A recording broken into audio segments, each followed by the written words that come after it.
to see you. So when we started planning today's event, I kept coming back to the idea that over the last 25 years, the development and improvement of ONIX as a metadata source has given publishers a vehicle to improve the breadth and the quality of the metadata that they provide the supply chain. And that opened up a conversation, particularly with Jill O'Neill, about the opportunities to leverage that breadth and quality downstream, perhaps reducing the amount of work that's required in libraries to create records. To help us think through that idea, we invited Graham Bell, who's Executive Director of Editor and a good friend. And Editor, as you probably know, is the organization that's responsible for ONIX, among other standards. And Lesley Whyte, who's Managing Director of the UK-based Bibliographic Data Services, also referred to as BDS, which among several core responsibilities serves as the organization that does the CIP cataloging for the British Library. I think they're going to have a perspective on the questions that we've put together for today. And for both Graham and Lesley, welcome. Thank you, Brian. And I'm very pleased here. I want to say thank you to NISO and BISG for inviting us to discuss this. Agreed. Perhaps I could start by asking the two of you to confirm the premise. Are we actually seeing improvements in the breadth and quality of metadata provided by publishers? Maybe start with you, Graham. Well, I was going to perhaps suggest we start with Lesley, because of course, Editor is a standards setting organization. We create standards for communicating this information. Lesley heads up an organization that actually sees all the data. None of it goes through us. And whilst I could say, yes, sure, over the last 10 years, there's been a huge change in the quality of the data. What limited amount of ONIX we see at Editor has certainly improved.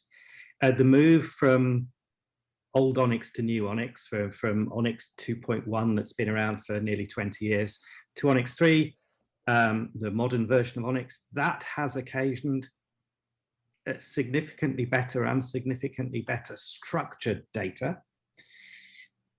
But the proof is in the pudding. Lesley, the data that you see. I think the unequivocal answer to that question is yes, of course. And I think ONIX 3 is taking us further than we ever have been before. But I suppose to start the process and just to give some context to my comments, it might be helpful if I tell your audience who I am and what I do, because I think it will be relevant to their line of work. The answer is for 40 years, although I do often like to admit that, I've been working with MARC Records, initially as a librarian in technical services. Then I moved into library supply, as selling books and associated data to libraries. And as a result of that experience, my colleague Eric Green and I perceived that there was an opportunity for an independent body to create metadata for libraries and work with the publishing community to form a bridge between those two different types of organization. So we've been aggregating and curating ONIX since it started.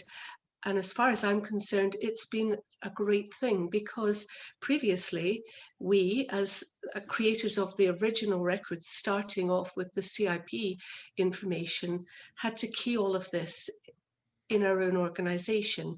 And as ONIX became more available, we were able to take the ONIX in and use that as the basis for our record.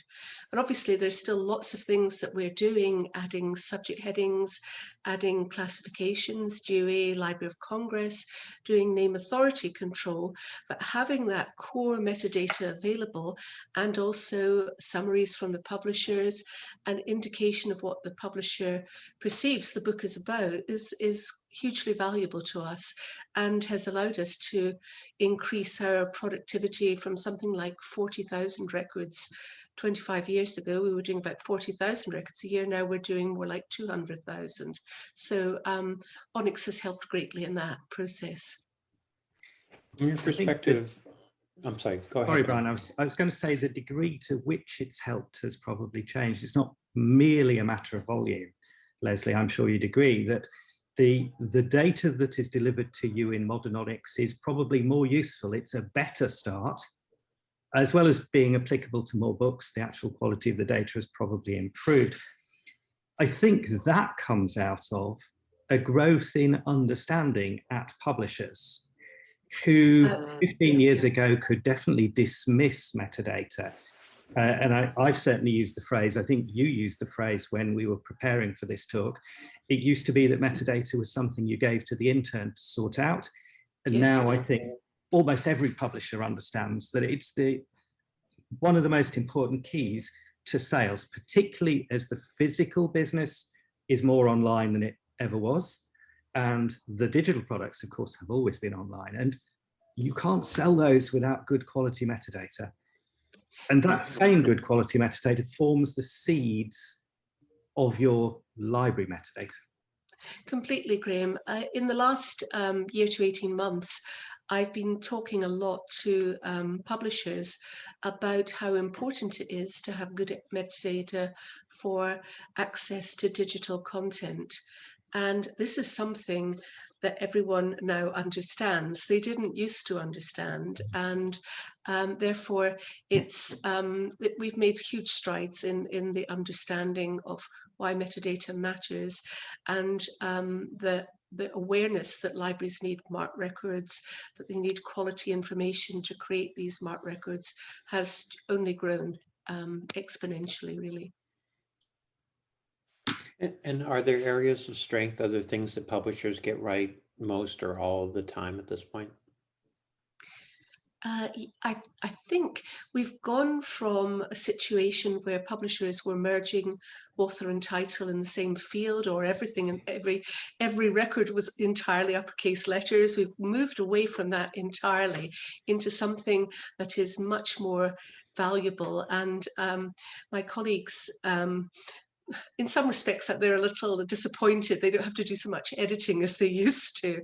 But definitely this concept, which is also in the MARC record, that certain information goes into certain fields has, yes, been understood much more radically. And also, I think, an awareness that precision matters in subject analysis. And just having either very generic headings or having about 10 different headings going from broad to specific isn't that helpful. We need to know what the book is about, and publishers are helping us a lot with that. And of course, there are publishers who still get this wildly wrong, who will still provide a subject heading that says fiction, and who will, to pick an example, not entirely at random, put a marketing message in the field where the subtitle is supposed to be. Of course, there are publishers like that, because I think we all have to accept that whilst the ONIX is being used as the seeds of the MARC, that is not the only use of the ONIX data. And publishers have very different kind of driving principles than librarians. Publishers are there, in most cases, to maximize their sales, to sell books. ONIX contains all the bibliographic data, but also contains marketing collateral and commercial information as well. And it's that commercial information that drives the publisher.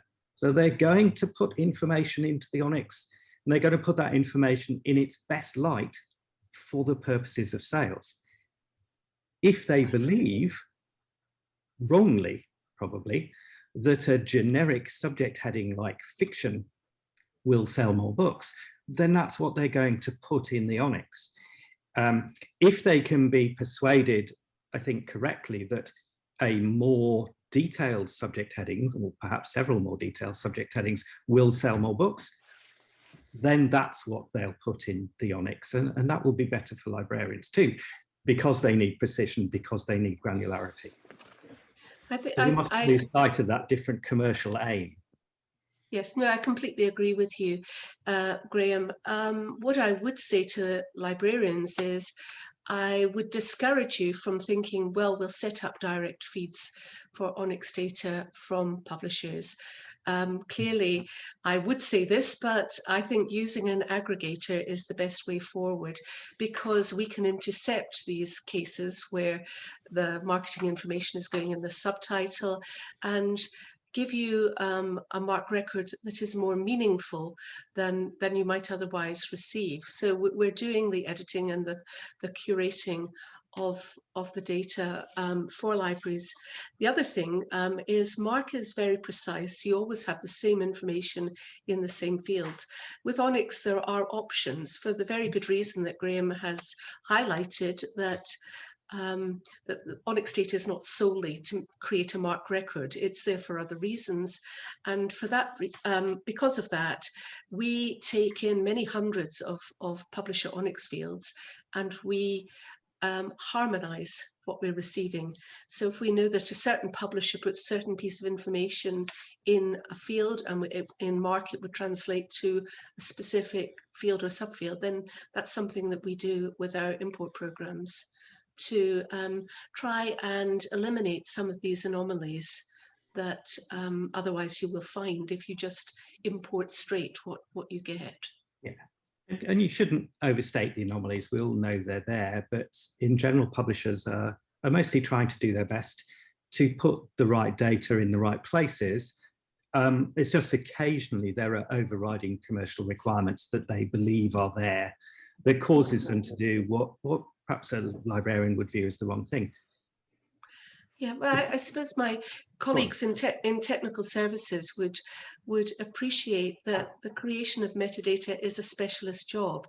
Publishers are primarily publishing books. They're not creators of metadata, and therefore and subject analysis is a good example of this.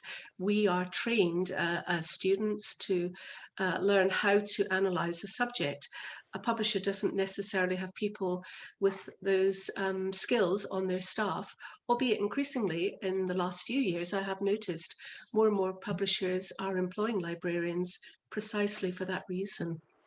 Yes, and particularly those publishers who are selling to academic libraries who do need that extra precision to make sure that their major market for those sorts of books, librarians, are aware of what the book's about.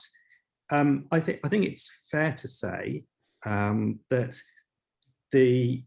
whilst the ONIX can make a very good seed from which to grow the MARC record, that librarians also, I'll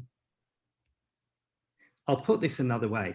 I was struck in the previous talk of Mitch's statement that if you work with Amazon and if you work with Overdrive, you follow their rules. Now, what's actually interesting from editors' point of view, as an organization that sets the standard for ONIX, actually those organizations work to our guidelines. And I use the word guidelines there to illustrate the difference between something like RDA, a very extensive and very detailed and very good set of cataloging records, cataloging rules, and ONIX, where we have best practice guidelines. And we don't characterize them as rules because we know they will inevitably be broken.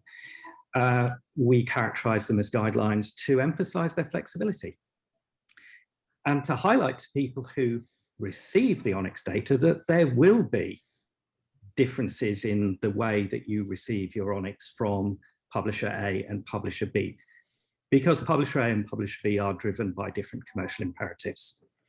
So there's always going to be a difference between the metadata that goes into ONIX and the metadata that goes into MARC. There's a very high degree of semantic interoperability, whilst the syntaxes are radically different. But it's that difference between rules and guidelines that I think is also very important, that you don't necessarily get the full level of consistency from publishers, where clearly that is what librarians desire. Yes, I think another point, we didn't even touch on this when we were talking earlier in the week, is that Onyx contains a huge amount of information that's very useful to librarians, particularly in relation to digital content. And if you have a library management system that can capture some of this information, you can learn a lot about the book that the MARC record itself does not express. Obviously, you've got short and long descriptions, you've got author biographies, maybe some information about previous sales by that author, all sorts of content that can help discoverability. And of course, that's very important, particularly in the context of digital publishing. I think that adjunct data, the descriptive data that comes along with Onyx, that's clearly very important for retailers. It's not a core part of the MARC records, but yeah, I think it could be very valuable to librarians. And you mentioned things like biographies as well, which brings us on to another topic around identifiers and particularly authority control of names. And you had some points there. Yes, I did. I did. I think that now we're seeing a greater harmonization between the publisher name and the library name, if you like, because of initiatives such as ISNI. And I was talking to Brian and Graham about particular examples I've encountered over the years where the library name for an individual is different to the one that the public would expect, and indeed the users of the library possibly as well. One example, which probably dates me now, was a book written by Boris Yeltsin, and everyone was looking for him under Y, and of course not finding him because the library form of his name was a Cyrillic character that lots of library management systems couldn't even reproduce. And similarly with the former Spice Girl, Victoria Adams, she became Victoria Beckham and is now, of course, much more famous under that name, but the library name, well established, which we fought very hard to get changed, was Victoria Adams. And once the name authority was there, it was not going to be changed. But now, of course, with ISNI, the whole process is established at an earlier stage, and I think that's to the benefit of all parties. Yeah, and I think that publishers will always put into the Onyx record whatever name is on the book. And they generally won't take the primacy of a name authority file as being the be all and end all. They will want the name on the book to be in the metadata, or at the very least, they will want the name that that person is usually known by in the metadata. But you're right, the ISNI identifier can bridge these two worlds, can bridge together different forms of name for the same, well, for today, let's call it person, but I guess it's really persona. The ISNI can be the same, whether it's Victoria Beckham or Victoria Adams, can be the same, whether it's, you know, somebody's initials spelled out with full stops between them, or whether those full stops are left out. Librarians have a very strong view on those sorts of things. Publishers don't, but the ISNI can bridge those two worlds. Yes. And I think there's an opportunity to, I mean, we, a few years ago, started at this particular meeting, the NISO BISG meeting, to develop a project that BISG did with the Library of Congress, led by Pat Payton of Belker, who's a really important volunteer for us. Pat led an effort to essentially map Onyx records to the appropriate parts of the CIP portal that the Library of Congress is trying to implement. So they were using some aspects of Onyx that made sense, that they understood and could rely upon. And that helped streamline the overall workflow for both publishers and the Library of Congress, and significantly reduced not just that piece, but the portal itself also helped in many ways to reduce the lead time that was required. It had been growing over time, and now it's much more manageable for the Library of Congress. I'm just wondering if that's an example of... Sorry, Brian, to interrupt. Very noticeable, that reduction in lead time. It was many months. Yeah. Publishers were struggling to get their CIP data in time for physical printing of the books. And I think it was only a week ago, I heard somebody from the Library of Congress at a BISG meeting suggesting to the publisher that they deliver their data in the CIP request later than the publisher was actually doing. I've never heard that before. The change in that CIP delay has been night and day over the last 2-3 years since the Library of Congress has re-enabled, in fact, the acceptance of ONIX as being the seed of their CIP data. And that really, exciting. and that very much came out of a conversation that started almost offhanded at a meeting like this. Go ahead, Lesley. I think to use a library analogy, it's like having a good derived record as opposed to original cataloguing. Very much a similar process. And you've been doing that CIP creation from an ONIX seed for many, many years at BDS on behalf of the British Library, haven't you? Yes, yes, we have, yes.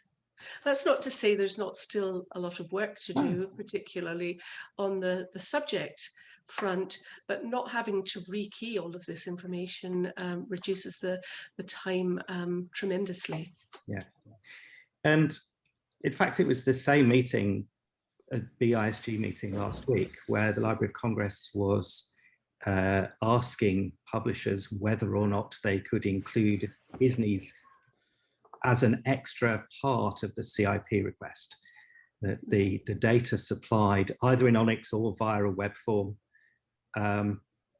could potentially include the ISNIs to help the Library of Congress or help anybody link the publisher name to the authority controlled name. And I hope that over time will be improved by inclusion of the ISNIs in the publisher ONIX. We've been doing some trials in the UK with the British Library, with the input from BDS as well, to effectively make ISNIs better known amongst the publishers. Introducing new identifiers, always very difficult, but we've had a pilot project in the UK which has been taking publisher data and in fact automatically matching those publisher names to the ISNIs using a variety of library data and then passing those ISNIs back to the publishers so they can use them in future CIP requests. And that's been very successful. I think those are a couple of good examples of the kinds of cooperation that we can foster. And Lesley, I think I stepped on you a moment ago. You were going to add something. Well, no, it's not important. Really, just agree with Graham's point. Thanks. I think a question for you both is: are there things that we can do to make it more common or more coherent in our approach? I think back to the conversation that Pat Payton had with me walking out of a meeting like this a few years ago, where she just grabbed my elbow and said, I think we can do something here, and outlined the core of the project that led to working with the Library of Congress. Are there other things that organizations, whether it's BISG or publishers, should be thinking about to make life work better for the supply chain as a whole? Lesley? I think from my perspective, just encouraging publishers who aren't yet producing ONIX to get involved. They don't have to do it themselves. There are organizations that can help them. And we still receive information from publishers on paper. It would be nice to think that that could be transmitted into ONIX for the benefit of all parties in the book trade and for libraries. So I was speaking to a publisher only last Friday who is supplying Lesley's company with metadata printed on paper and presumably faxing it through to you, Lesley. That may be the best way to do it if you're a two-person publishing company. And there's, of course, a threshold. As publishers grow, they have to acquire systems, and those systems help them create ONIX metadata. as well as helping them run other aspects of their business. The threshold at which you need one of those systems is coming down all the time, because the metadata is increasing in importance and the cost of those systems is dropping. So now if you're a 5 or 10 person company, you probably need one of those systems. Whereas 10 years ago, I'd have said, no, that's still out of your reach. So the threshold is dropping.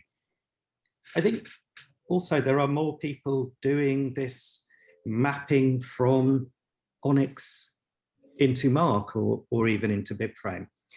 Started off a decade ago, OCLC produced a mapping from Onyx to Mark, and also a theoretical mapping from Mark to Onyx, which is slightly more difficult. Now, that's led to other people. Of course, BDS was doing this. The Library of Congress is now doing this. OCLC have, I believe, continued to map Onyx into Mark to feed the library supply chain. Those mappings can continually be improved because Onyx itself is also continually improving. There are new versions of Onyx, little additions being added. We've had 7 updates in 10 years, I think. And it may be that those mappings can still be improved further. And of course, there's a role in for people like BISG or BIC in the UK or CLIL in France to help improve the quality of the Onyx.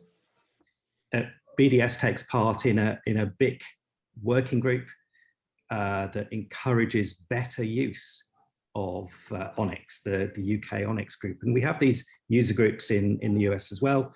The BISG Metadata Committee is one such group that helps improve the use of Onyx, which in turn will feed better data into the library supply chain as well.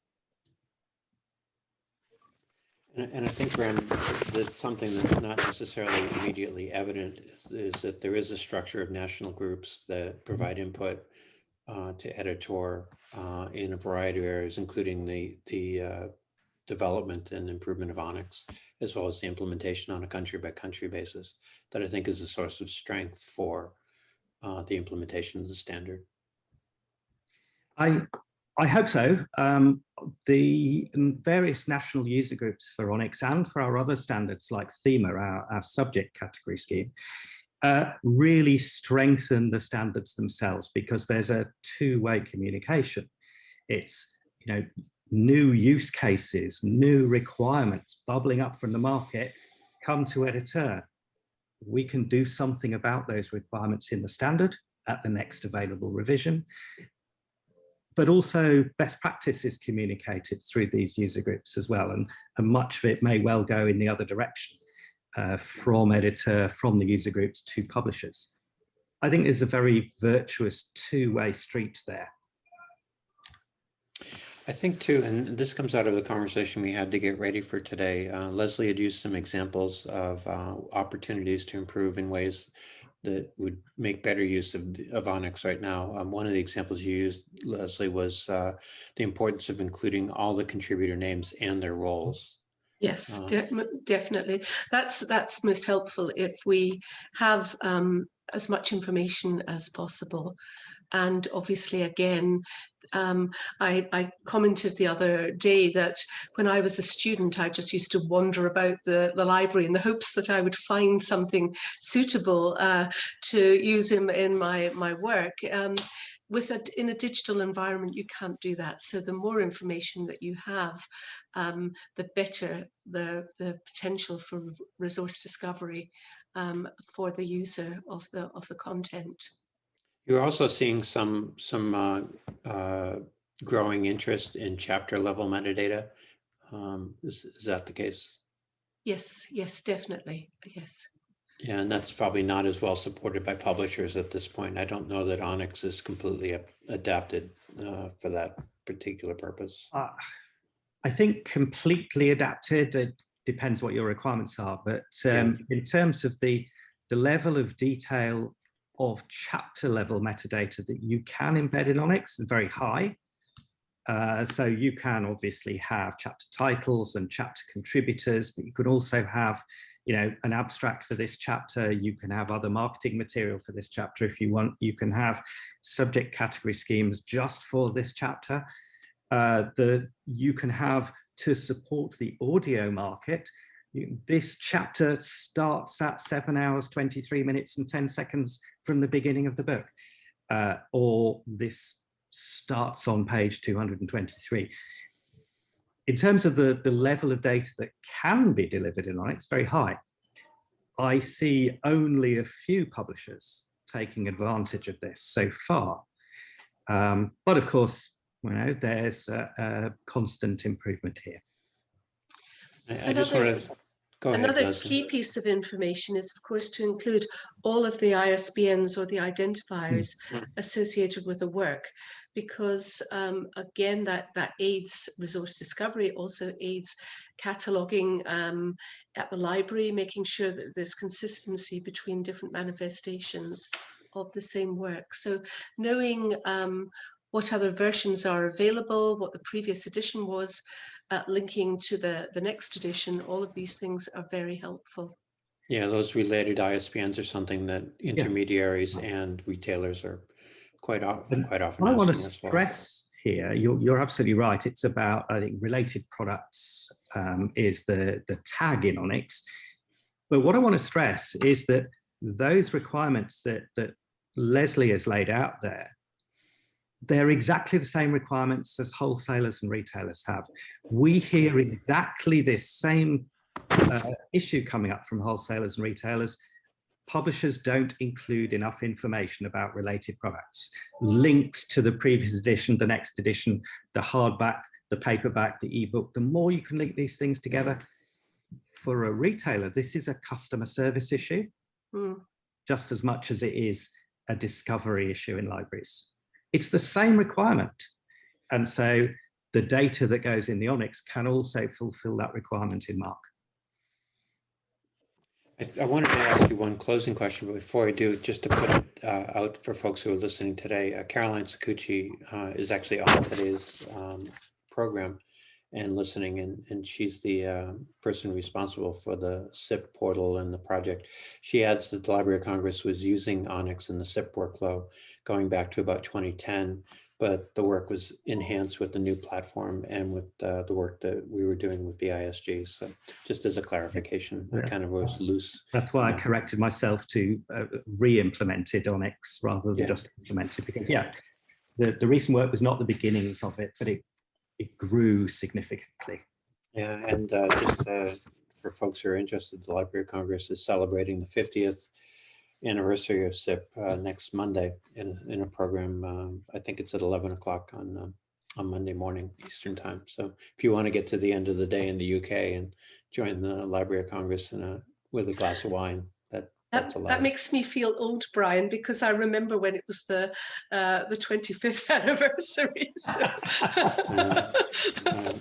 Well, if we're old for a good reason. Yeah. So before I close, I wanted to ask your perspective, a takeaway, perhaps something that you'd like the folks who are attending today to keep in mind. It can be anywhere in this metadata space and how publishers interact with libraries. Maybe start with you, Lesley, in your perspective on this important relationship. Well, I think ultimately any work an organization like mine does is to help sell books and to help resource discovery. And therefore, anything that can be done to improve that relationship between publisher, intermediary, and library is beneficial for all parties. And I think I certainly agree with that and build on it to say that the requirements of the librarian, the requirements of the wholesaler and the retailer are not that different. There's a huge synergy here. And whilst the data formats in use in each of the two worlds are very different, the actual data is very similar. The more that publishers can implement the sort of more rigorous cataloging rules, the more they can offer precision in terms of subject classification, the more identifiers they can use. So we have precision of naming as well. The better it is for both wholesalers and retailers and librarians. That brings to mind, not on diverging paths. Yes, absolutely. Well said, Graham. that brings to mind something that we did a program almost 4 years ago called Care and Feeding of Libraries. And we had a cross-section of supply chain participants, including ALA and other organizations represented. And one of the things the libraries on the panel said really clearly was that they would love to have the same consideration for marketing materials and marketing information that are given to wholesalers and retailers provided to libraries because it gives them a better sense of the book, the impetus behind it, some of the ways that it's described. So it kind of echoes something that both you and Lesley and Graham are saying, which is that we need to be thinking about libraries as another distribution point for information about the book. Yes, absolutely. Thank you very much, Graham and Lesley. I know it's the end of your day, and I really appreciated your making time for us today, sharing your perspective, not just on Onyx and metadata and MARC, but also what the relationship in libraries can be. And with that, I think I'll pause and thank you, Brian. Always a pleasure. Thank you. Thank you for including me.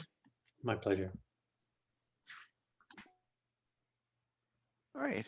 Thank you, Brian. And, fantastic talk. So much to take away from Lesley and Graham. Always good to hear from both of them.